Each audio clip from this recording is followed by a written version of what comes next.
For Bruce.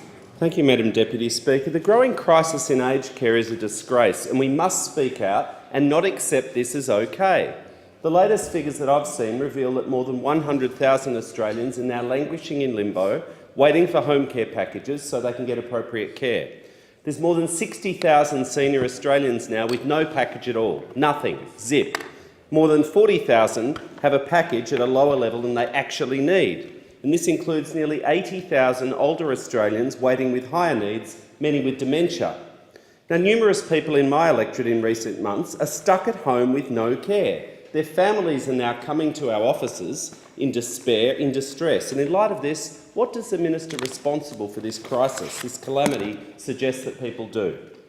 He said, even if after you've waited a year the government hasn't properly assessed your circumstances and you get an offer below what you actually need, then just take what you can get. Take what you can get. He said, I would encourage people on waiting lists that whatever level you're offered, just take that offer.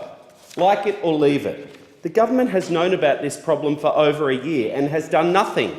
It's just crept up on them with no action. The minister's a decent man, he is, but he's not up to the job. And he's just repeating now the government's nonsense.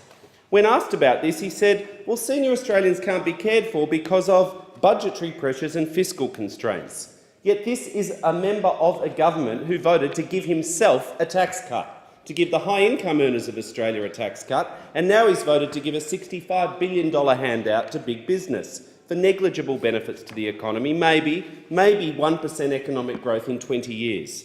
It's an old trick, isn't it? Tax cuts for the rich and multinationals while you cut services and raise taxes on poor and working people, and it's not good enough.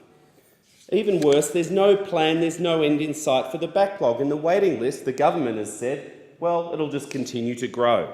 The Turnbull government's own website states that the most vulnerable Australians will be waiting now more than 1 year for a package. It's shocking that this crisis has been worsening for months, and yet the government has done nothing. Now, they could have made a genuine financial commitment in the mid-year budget update. They could have done that, but instead they've done nothing. They've buried their head in the sand, despite Labor's calls for over a year now to address the problem.